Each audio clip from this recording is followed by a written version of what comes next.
Hi everybody, and thank you for joining me today. I am continuing to work on the peacock's feathers. I'm on his wing feathers. I don't think I'll reach his tail feathers this month. That'll be next month that I will work on them. But I have surpassed my 6,000 stitch goal, or estimate, I guess, for October, so I'm happy with that. And I believe I have one more session after this one, so doing well. And just sort of adding, it's almost like stripes because of the way the feathers are, his wing feathers, so I've been kind of following that. So, is it the wrong mode there? Need to be in the move mode to be able to zoom in. It is a windy one today. You'll probably hear the vent cover in my kitchen flapping around a lot. All the leaves are off the trees now. The wind took care of the last few stragglers that were hanging around. And it's a cold one.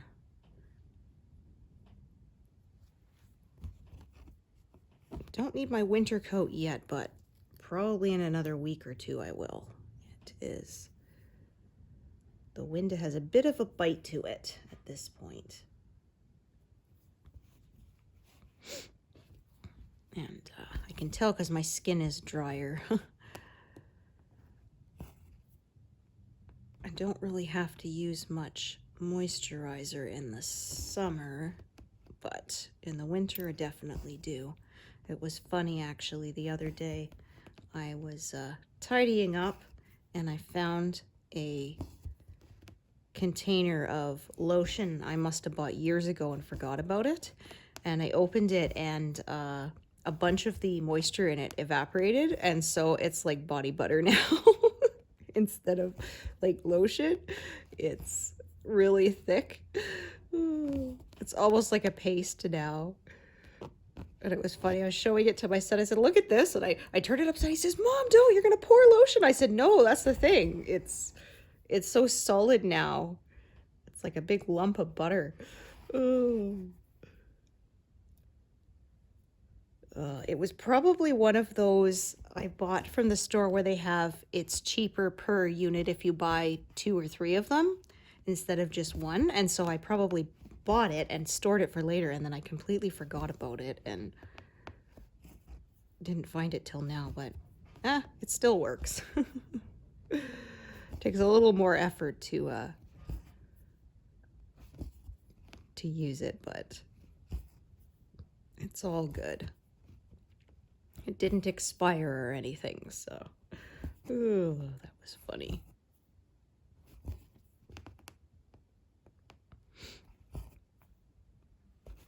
I mentioned that Canada Post is now doing rotating strikes, so the mail is moving again, which is nice. But a lot of people are still choosing to ship in other ways because of the uncertainty. They're basically saying if you need something to be to you by guaranteed time, don't go with Canada Post because you never know when your area will be hit by the rotating strike. So I don't think you know until a few days beforehand. All right, we'll do all of these that are along this edge here. But that's a good thing because I was saying I had a Amazon return, and without thinking, I chose Canada Post for the return label, and it was like, it turned out to be like the day before the strike. So it went in the system and then it sat there. So now it should be moving again, and thankfully that means it should get there before the end of November. Otherwise, I won't get my refund. Well, they gave me my refund, and then, but said basically if they don't receive it by the date, then I would be charged again for it. So it's not, I said, well, thankfully it wasn't very expensive. So if I didn't get my refund, it's not the end of the world, but that'll teach me to not pay attention to the news. Oh dear.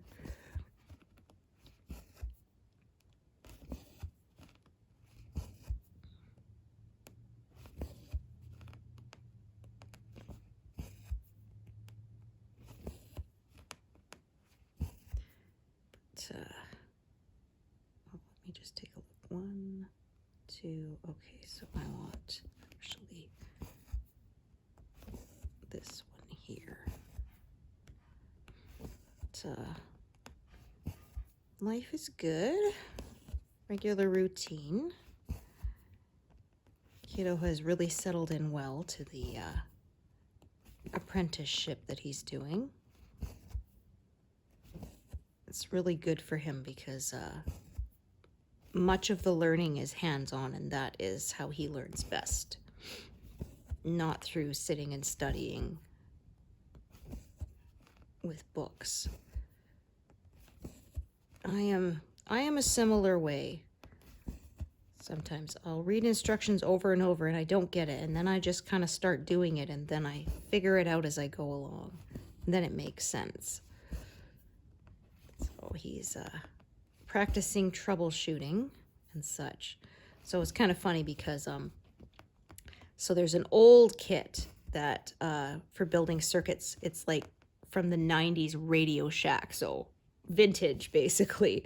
And because of that, to build circuits and things, and because of that it's old, a lot of times, even if you've built it correctly, it may not work because a lot of the components are old and corroded or whatever. So actually it's very good practice, because that's a lot of what you do on the job, is having to figure out what's not working when it should be working, but you have to figure out sort of which part is not, the parts that aren't talking to each other the way they should be. And so yeah, but it's funny, it said Radio Shack, like, wow, that is a, I don't know if that was ever, I think it was in the States too. Yeah, I think so, but it was really big up here in Canada, and then they got bought out by, I'm trying to think, I think it was The Source, maybe Best Buy, I can't remember. Maybe they were separate, but anyway. Yeah, we still have actually, my son still has on the shelf an old Radio Shack remote control toy. We found it at a garage sale a few years back. Well, actually quite a few years back. He wasn't even 10 yet. He's 18 now, so time does fly. Yeah, it was a little ladybug.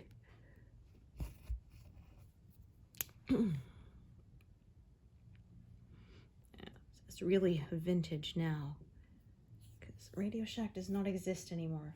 My husband always loved electronics and things, so Radio Shack was one of his favorite places to go when he was a kid. Just go and browse. And he said, I think it was for his Christmas present when he was like 11 or something, his parents bought him this circuit board kit, and yeah, the rest is kind of history. He's the guy, they say, if he can't fix it, it's probably not fixable. He's really good at reverse engineering things and stuff like that. He had a previous job. We did a lot of work for healthcare.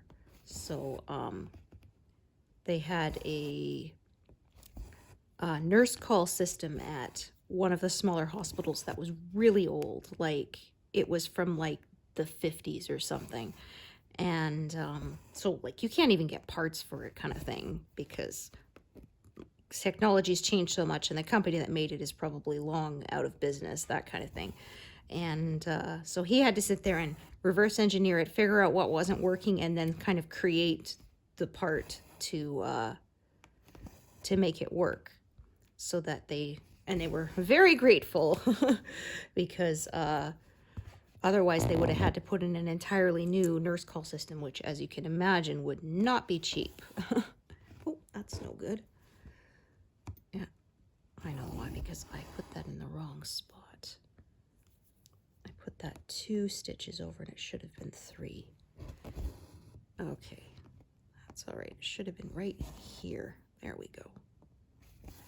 But that's the kind of thing he actually likes doing. It was funny. I remember once we were traveling to go to a family reunion. My dad's side of the family used to have them because my grandparents had 5 kids and they were all sort of scattered across Canada. So once a year at, pardon me, at summertime, we would usually get together. And so anyway, I remember it was on Vancouver Island and we lived on the mainland at the time. And so it was drive down to Vancouver, take the ferry over to the island. Oops, my goodness, I tell you, it's cross stitch, not side to side stitch or up and down stitch. Oh dear. Anyway, so make sure you bring something to do. So my husband brings a graphing paper and a book of circuits and stuff and is sitting there drawing circuits because he's designing some new thing he's building. And my dad just said, wow, you really married a nerd, huh? I'm like, hey, I am a nerd too. So of course I did. But yeah, there I am with my crossword puzzle book. And there he is drawing circuits. And I remember I had to tell him, bring something to do, and no, bothering me is not something to do, because sometimes I tell you, he bugs me like a kid with a crush. I'm like, I already married you. You don't have to get my attention. Oh, dear.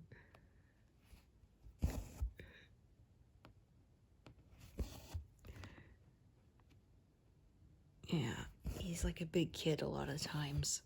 I've always said everybody we know, their kids immediately want him to play with them because I guess they can sense he's a big kid himself.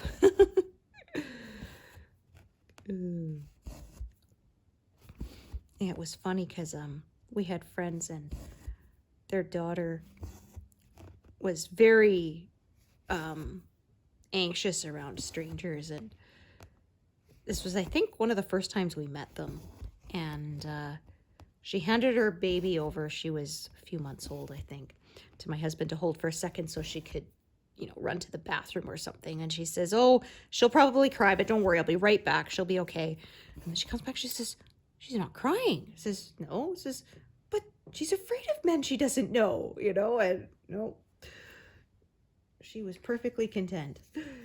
My husband's a very gentle soul, and I guess animals and little kids, they always gravitate to him. My husband said it's the worst, though, because cats always want to come near him, and he's allergic, so he wouldn't mind them otherwise, but they make him sneeze and watery eyes and all that. Not fun stuff. I've often said I probably wouldn't mind having a cat, but obviously that's not going to happen when you've got someone who's allergic. He can, if we go to visit friends who have cats, he can manage a couple of hours if he takes Claritin beforehand, but and kind of make sure the cats stay away from him. But other than that, it's not good. My dad is extremely allergic. We bought a house once that the previous owner had cats, but they promised they would deep clean, steam clean the carpets and everything to make sure. And they did a pretty good job. He was fine. And then one time he was on the rec room floor, kind of watching TV from the floor. And a cat hair must have been really deep in the carpet and worked its way out, and it got in his eye, and his eye swelled up like it was awful.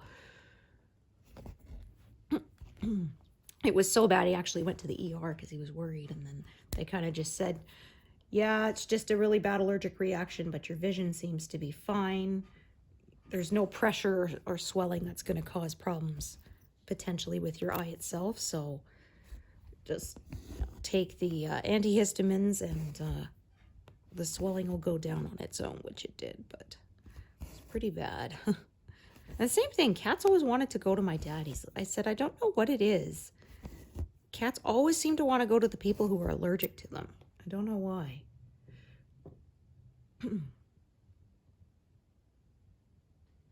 Somebody said maybe it's because the person who's allergic is like very intently watching the cat to make sure it doesn't come near them, and the cats take that as like a sign of interest or something.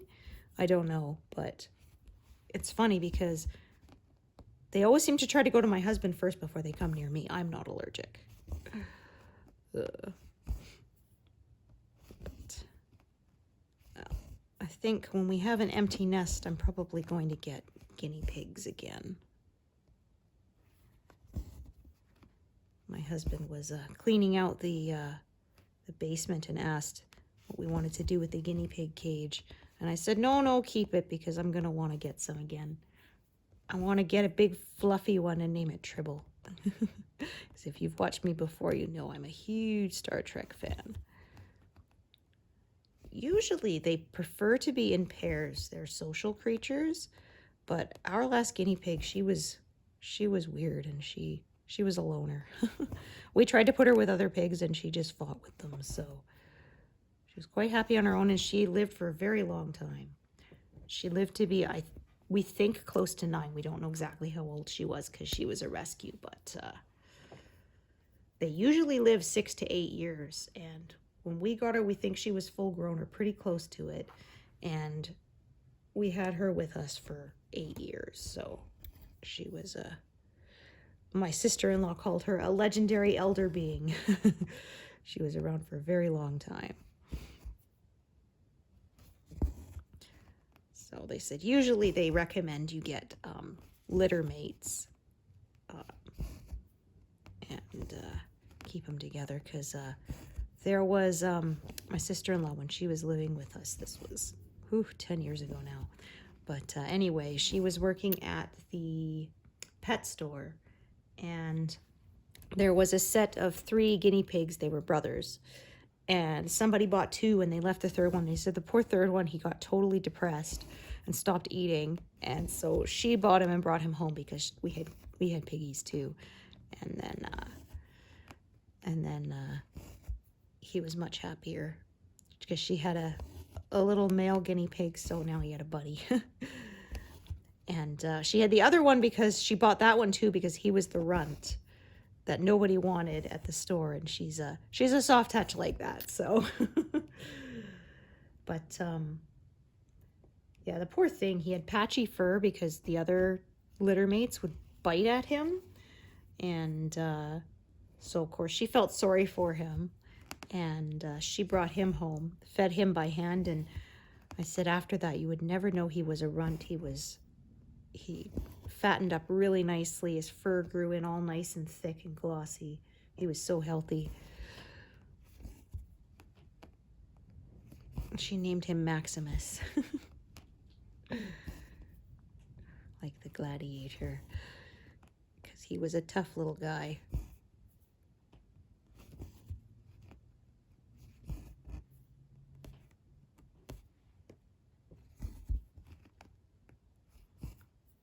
Yeah, there was someone saying that they know someone has 2 dogs and they have a big one and a little one, and the big one's Maximus and the little one's Minimus, and I joked about that. I'm like, you have to get a smaller one and name it Minimus.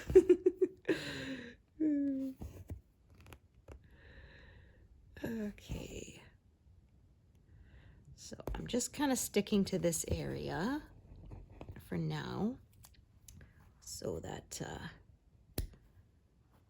sort of it's easier to make sure everything stays on camera nicely if I keep it confined to a smaller section. So today that's what I'm going to do, because I think last time or the time before I kind of was spread out across quite a few, and so wasn't able to zoom in as far as I usually like to do to really show that detail.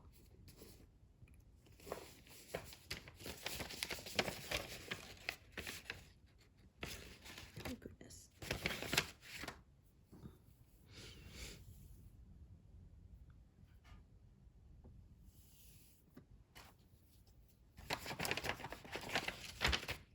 calling for some snow in a few days. However, it's supposed to be well above freezing, so it won't stick.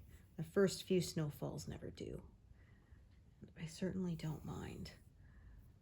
When I was a kid, snow was a big deal because, like I said, I grew up on Vancouver Island until I was 16. So we could get snow sometimes, but it was sort of like every 4 or 5 years we would get maybe a day or two of snow. And that was it. And usually it would turn to rain very quickly afterwards because sort of the cold front and the warm front would meet, and when the air was wet enough it would snow, but then the warm front would sort of push the cold front away and it would turn into rain. It was always disappointing. Yeah, well, as a kid we didn't have to shovel it, right? So it's just fun, and maybe you get the day off school, at least back there. Here in Alberta where we live, you got to have a lot of snow to have a snow day. I'm trying to think if we ever actually had, we did have, but not because of snow, was because of severe cold. It was close to minus 50 before the wind chill. School buses couldn't even start because they were diesel and they wouldn't even run. And so I think they closed. And I remember one time they had a day off because the school's heat wouldn't come on, so it was obviously way too cold. Yeah, those were hard for kids because they want to play outside, but you can't. It's just way, way too cold.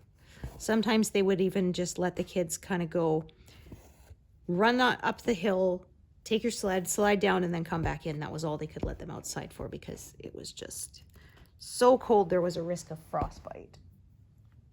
Oh my gosh.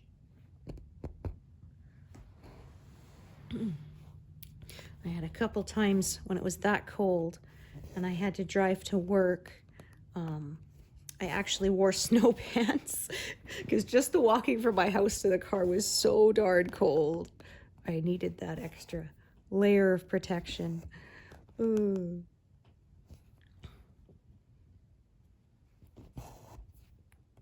So I went into work, got to my desk and was removing my snow pants, and they kind of looked at me and I said, "Hey, I'm not getting a frostbite." Or just super uncomfortable from being that cold. Because once that cold feels like it settles into my bones, I can't shake it. My circulation is not the greatest. Pardon me. That was one nice thing when I was pregnant, your circulation increases. And so it was great for me. I said my hands and feet were warm the whole winter, which was never a thing.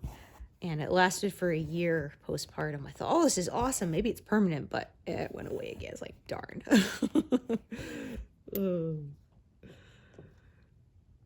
Because something stayed. Like there was one of my friends who said her hair was always stick straight. And then after she had kids, it got wavy. Never went back. Stuff like that. So I was hoping the better circulation would stick around. That would have been nice, but unfortunately, no. I am a wear slippers all year round person. At my last workplace, we had a concrete floor. So obviously that was super cold, and so I had a heated floor mat under my desk.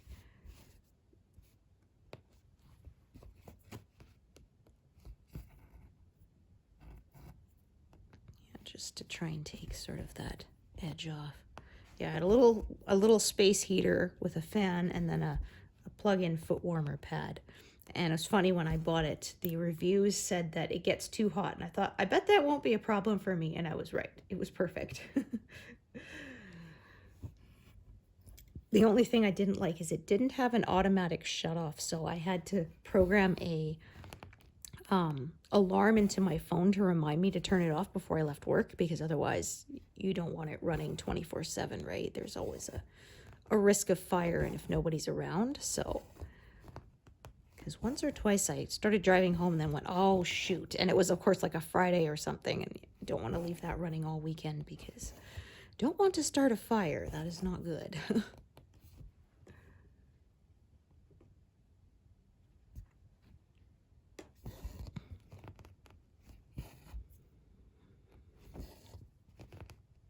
decided I'm gonna work as far right as about probably 380 or so.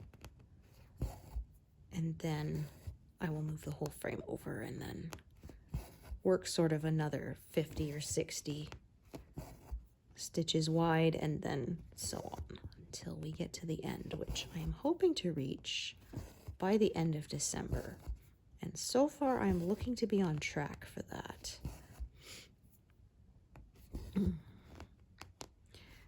I was saying I was hoping 86% completed by the end of October, and I think that's doable because I think I'm about less than 200 stitches off that now, so that shouldn't be a problem at all. So that means I'm hoping 90% completed by the end of this year.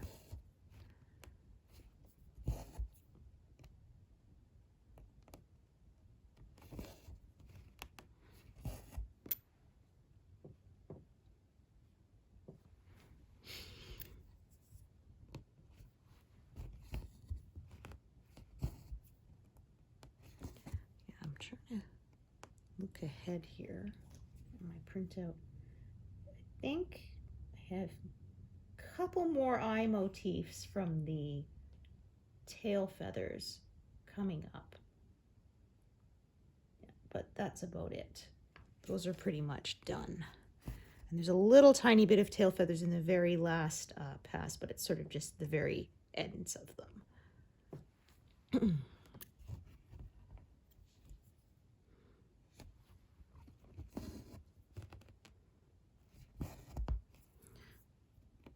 So if I manage, I think by May of next year, that'll mean this project took me about 3 years as my focus piece to finish. And then I plan to do Deer Creek next, which is also charted by Heaven and Earth Designs. That one is 200,000 stitches, so I estimate about 2 years, give or take, for that one.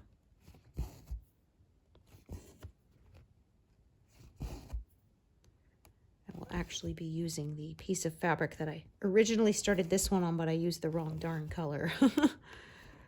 And I didn't realize until someone pointed out when I was over 10,000 stitches in. I was like, ah, darn it.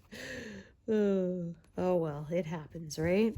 I said, what really annoyed me, though, is that I knew people were making the mistake with 01, white tin, versus 1, which is white, because Heaven and Earth Designs uses the number 1 to represent white rather than actually saying the word white. And I knew people were making that mistake, and I still did it. It's like when you point out to someone, don't trip over that, and then you trip over the thing, right? Oh dear, what you gonna do? So I went through after that, and all of my patterns by Heaven and Earth Designs that I have in Pattern Keeper, I went and edited the legend so that one, I changed it to actually say white, and that way I shouldn't mix it up again.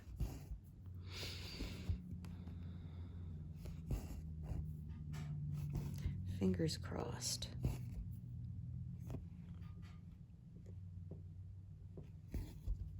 So past 100 stitches. Woohoo!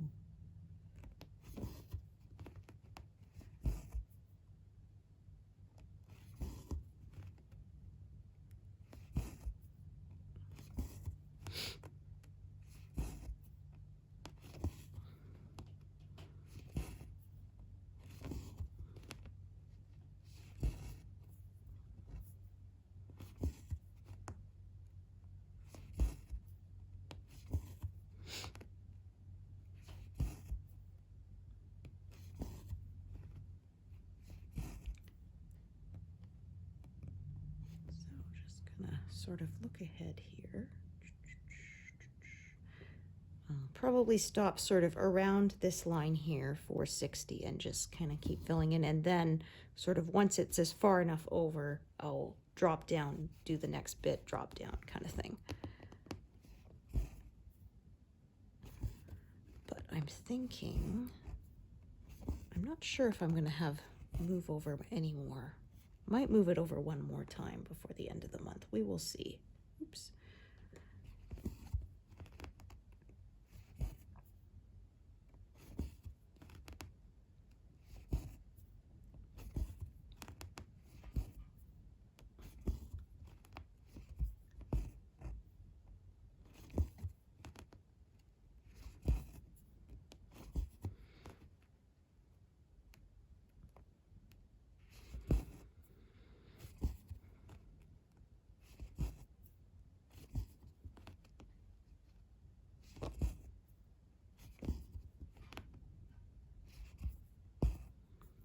After I finish stitching, I may do a quick run to the store because I discovered we're out of bread.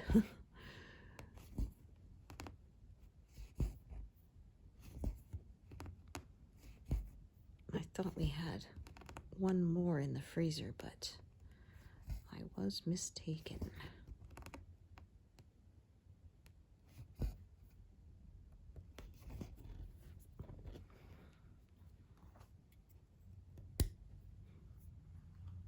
Okay, so let's do that one. Do I have this one out? I do. I thought I did. Oopsie. Got lots of different sizes of leftover strands to choose from here.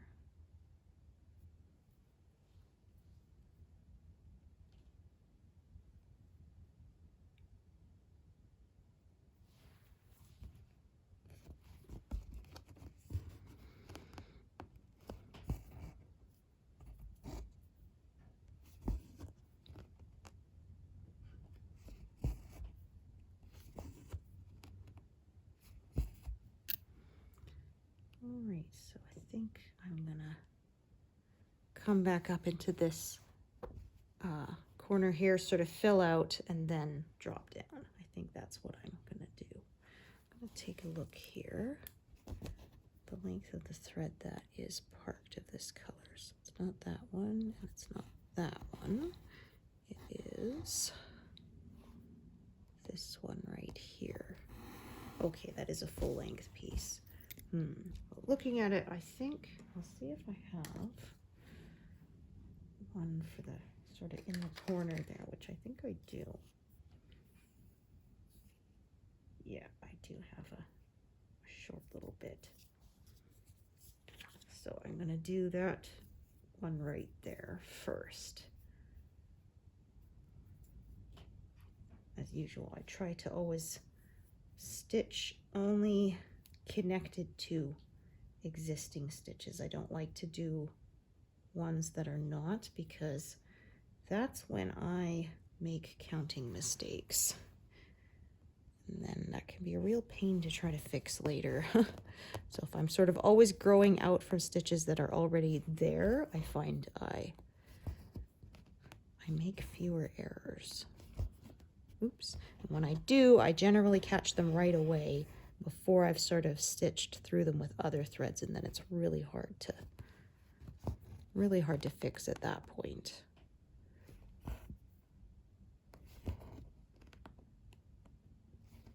And there are ways of fixing mistakes, but I mean, I would just prefer to not make them in the first place, right? Well, I remember I had a teacher who was very big on, they're not mistakes, they're learning opportunities. So sometimes I still remember that. I think she was my 5th grade teacher, something like that.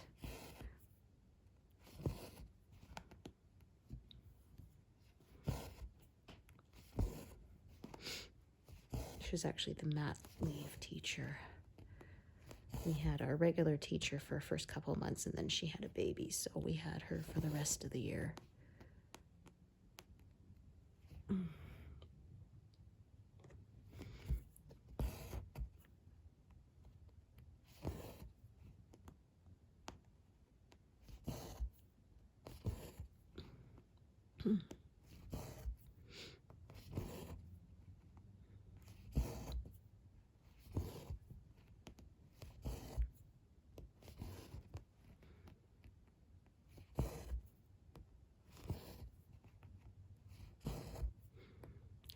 favorite teacher ever was my 3rd grade teacher. It's funny, actually, talking about teachers. We've been watching Breaking Bad. And we're saying, I noticed how Jesse always calls him Mr. White. And I said because he was his teacher in high school, right? It's just like, even when you're an adult, it would feel weird to call your teacher by their first name. I remember seeing a comic strip about it, and the one of the characters runs into one of her teachers at the store, and then he says, oh, you know, you can call me Gordon or whatever. She says, oh, I can't do that. You know, he says, well, why not? We're both grown up. She's like, yeah, but you're like a real grown up. It's like when you're a kid and you see your teacher somewhere outside of school and it blows your mind. It's like you forget they exist, you know, not just at the school. It's like, wow, you have to go buy groceries too? Wow.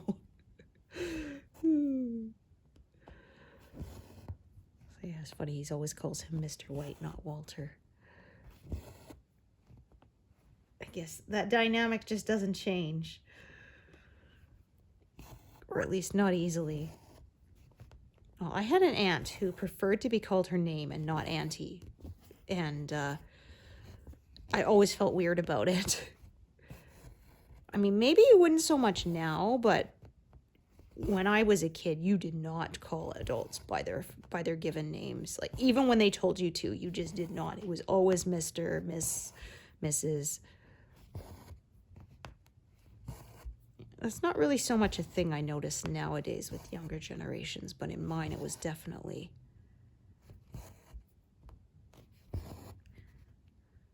So I often would just avoid using her name at all. I just walk up to her and say something rather than calling out to her, because she didn't like to be called Auntie, so.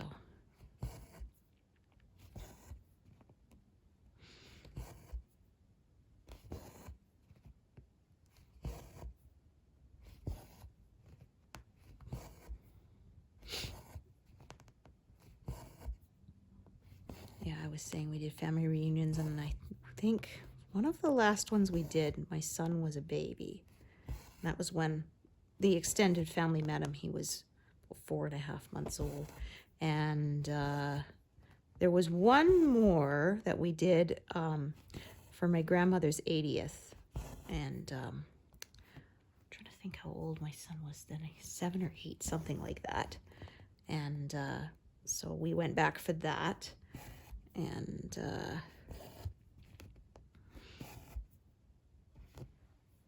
it was a surprise party. So instead of the family reunion that year, we did the surprise for her. She was very happy. She had 2 great-grandkids at that point, my son and my sister's daughter.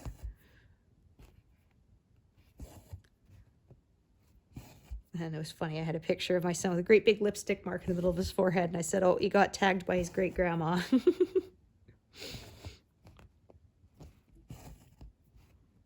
It was funny, actually, because my sister was dating her now husband at the time.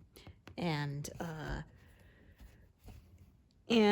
we did a big group family photo, and they said, no, you get in here too. And so my sister posted it saying, well, you can't escape now. And one of my aunts said, well, Grandma approves of him, so of course he's family, you know. I think they got married a couple of years later.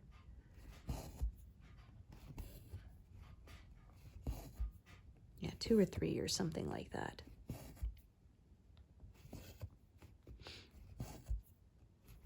My grandma since passed away last year. But she was, oh, no, I am looking at the wrong one. Yeah, she was just a few days shy of, I think, her 92nd birthday. So she lived a really good long life. And she was still pretty lucid.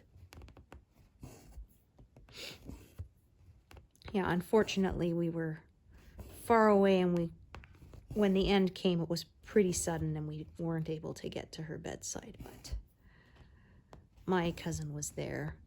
They were very close, and she told my cousin she was proud of me, which was, oh. You never get tired of hearing that, right? I was the first grandkid. I'm the oldest, so.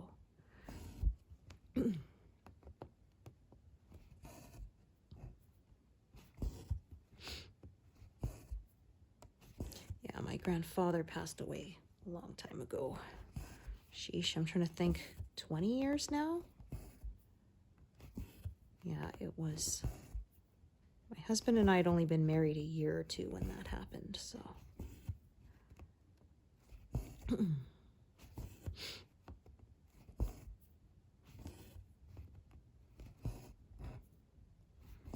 That was my dad's parents. It was funny because I remember one time my in-laws were coming to visit us, and my husband said, "Oh, Dad just texted they're at the baggage claim or whatever," and our son was like 6 or something. He said, "You mean Grandpa?" And we said, "Well, yeah, Grandpa is Dad's dad." And it's funny because I remember a similar thing about that age when I'm like, "How come you call Grandpa Dad?" And my dad's like, "Well, because he is my dad." It's like, oh. Didn't understand that's how that works, right? He's your grandfather because he's my father. It's like, oh, okay. Yeah, it was nice we got to do the family reunion when my son was really little because we got to do a 4-generation picture, so. Unfortunately, my son spoiled it by crying. He didn't like group photos. Every time we tried to take a group photo, he'd start screaming. Oh, dear. So there's a picture of him being held by his great-grandma with a big face. Well, we got the picture anyway. Oh, dear. Yeah, I wanted to do that because there was one of when I was a baby and my great-grandfather was still alive. He passed away when I was about 6 or 7, so there was a 4-generation picture of my great-grandfather, my grandfather, my dad, and then me.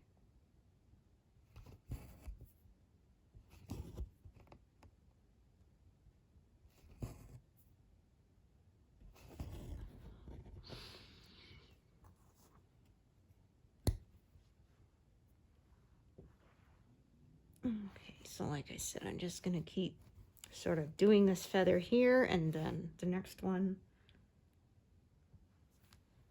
I just kind of drift off where it sort of either feels right to or where I run out of, sometimes the thread will run out sort of right near the end, and so it just kind of makes sense to stop it there. So I will do that.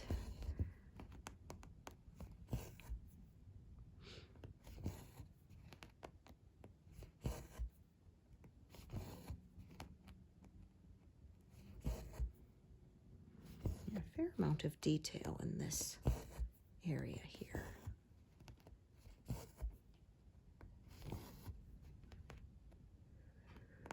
Ooh.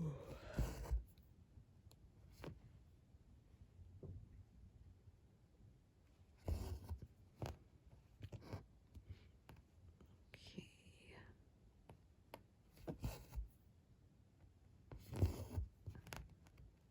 Yeah, there was a couple of days at the doctor's office, nobody turned the music on for the building, so it was really quiet. Normally they have a internet, one of those internet stations, the Remember the 80s channel running. I didn't the last couple days. Which I don't mind, I do like 80s music.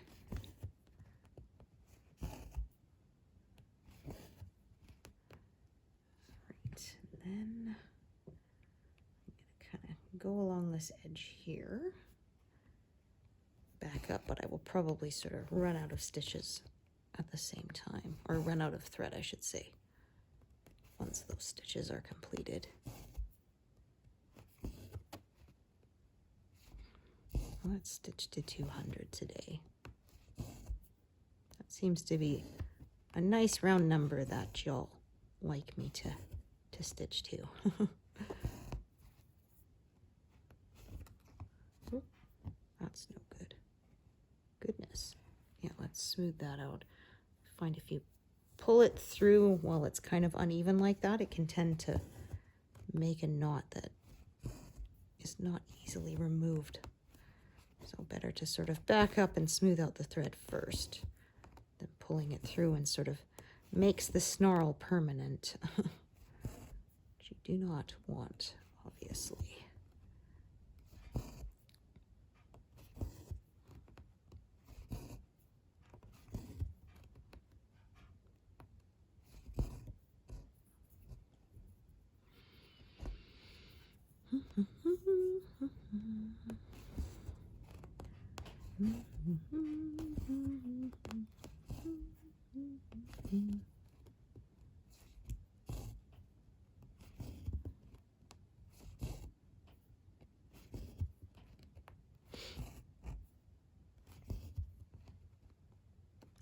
Yeah, I was hoping there would be enough for one more stitch, because this one that's kind of sort of off by itself here. So that'll work out just right. I love when that happens.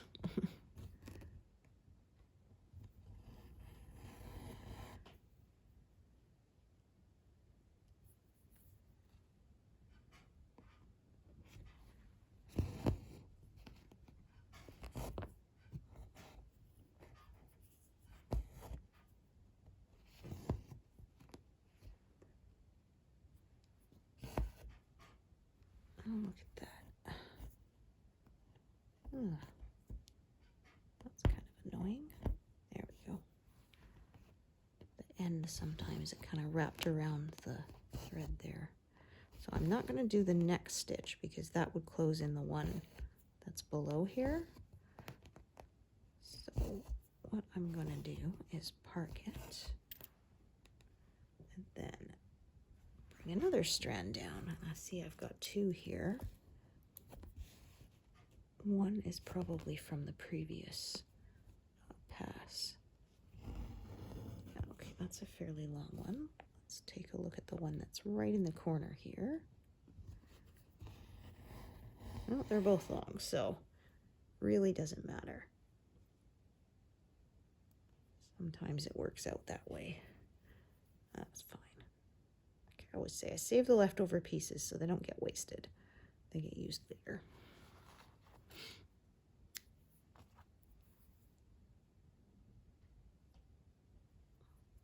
So I had a layer of pink in my ends jar. Now there's going to be a layer of this red and brown.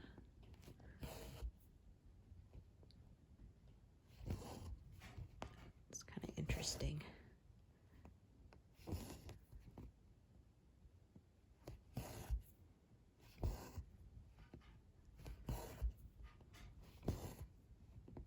I make the ends into Christmas ornaments.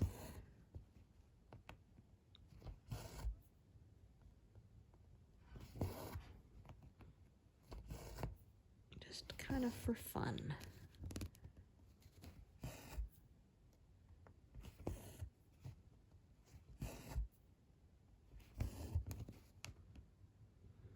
Hard to believe it'll be time to be thinking about that pretty soon.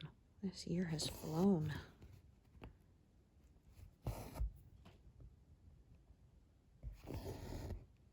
Yeah, I guess I should do my shopping early and get the gifts mailed so that even with the rotating strikes, it will still get there in time.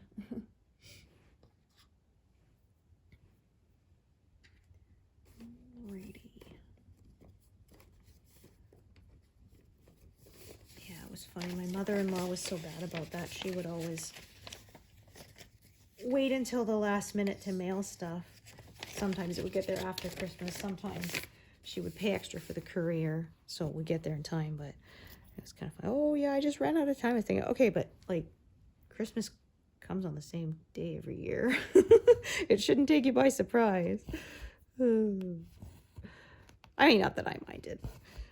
It's fine. I'm not a huge stickler for that.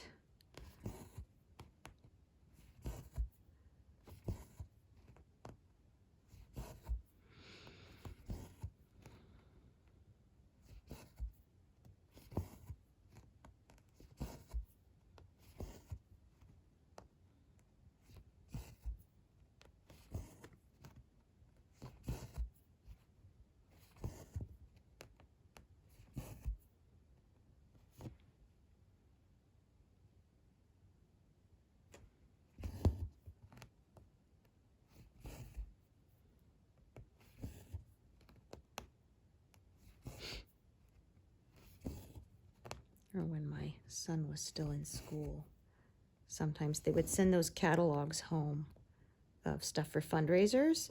So a lot of times I would buy something from that to sort of help out the school. And a lot of times too, you could have it sent, wrapped, and shipped directly to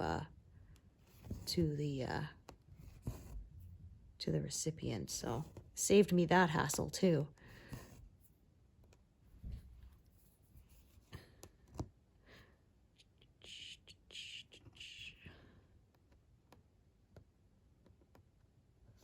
It was funny though, because one time my mother-in-law thought it was from their son, because they have a son with the same name. He is an uncle with the same name, so yeah. And they're called big and little versions of, yeah.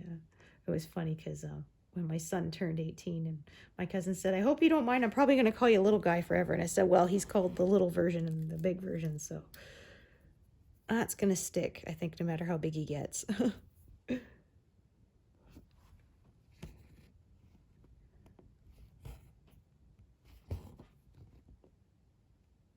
Although I think he's pretty much his full height now. He's 5'6", thereabouts. I said, well, your mom's 5'3", so you didn't do too bad. He was really tall for his age when he was younger, but you can never tell what's going to stick, because they said that they double their height from like age 2 or something, but if that was the case, he would have been over 6 foot, so that did not happen. I said, yeah, my short jeans, they took that down a bit.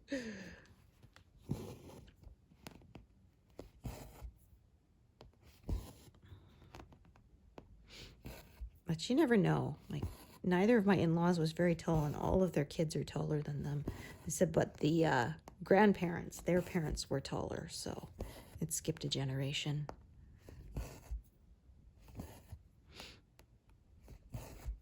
And one of their sons grew to be 6'4". So they said it was funny too, because they said it was he did so much over just one summer. Said people almost didn't recognize him when he went back to school, because he'd grown so tall all at once. I remember one year I was so excited I grew 3 whole inches over the summer. I thought, great, I won't be the shortest one in my class anymore. And then turned out everyone else had grown at least 3 inches too. I was like, darn it. I was always the shortest kid in class. I think that was this summer I was 12, so I don't think I grew any taller after that either.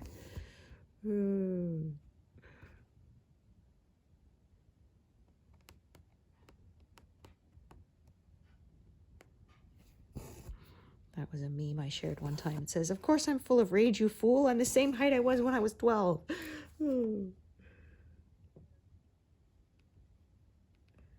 I did end up a bit taller than my mom. She's 5 foot nothing, so at 5'3", I said that not too bad. But it is always weird to me when I'm taller than another adult, because I was so used to being always the shortest kid in class, and the one that people would say, oh, the elementary school's that way. And a lot of times they weren't even trying to be mean. They really thought I was at the wrong school, because we had the high schools right next to the elementary school, and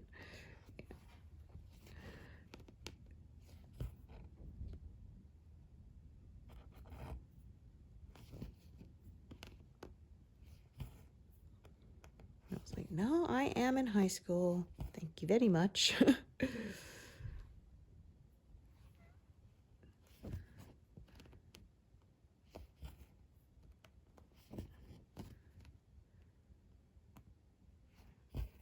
I was always so frustrated by that, but my mom said, well, when you're an adult, you'll appreciate it.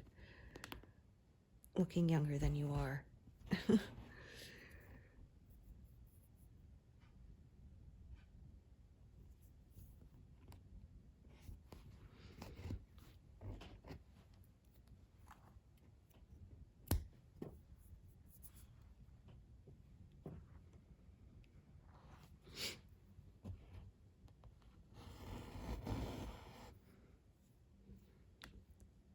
So stitching this way, it does, like I say, close in a little bit, but that's okay. don't feel like fighting the way the colors go by forcing it to go in the diagonal way I used to stitch, so it changed over time. Okay, try that again.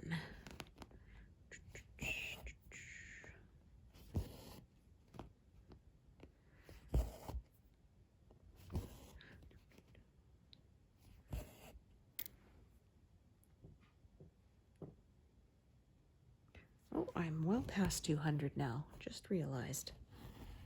Sweet. Okay, and then I have another strand of this parked here. Let's see how long that is. Okay.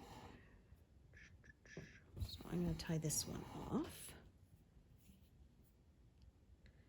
That is a really long way to carry it. When there's one closer, I'll just use that one. Oh my goodness. Usually I can thread a little easier than that, but today is being difficult.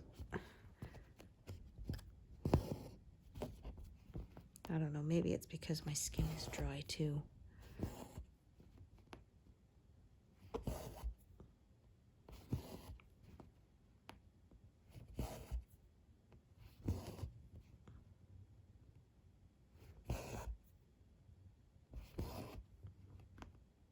I'm gonna have to find one of my little travel lotion bottles and stick one in my purse for work, because I handle so much paper all day that I find that really dries your hands out.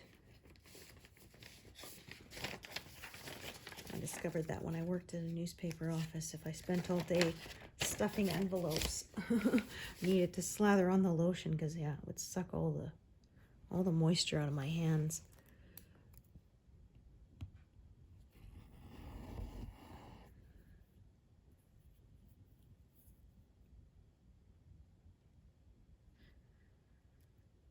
Oops, try that again.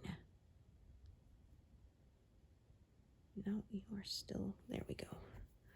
Hate it, sometimes the fiber sort of shreds in the middle, doesn't want to come through cleanly.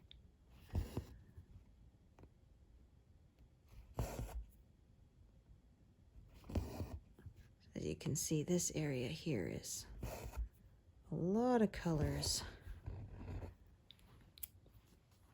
in a small space, so it slows things down a little bit. Let me take a look. Okay, this color is used a bit, so I think I'm gonna take it out of the envelope, put it in my tray. Yeah. Okay. And tie that, or mark that one as done. 212. That's a nice round number. Thank you so much for joining me today, and I hope to see you here next time. All right, thanks everyone. Bye.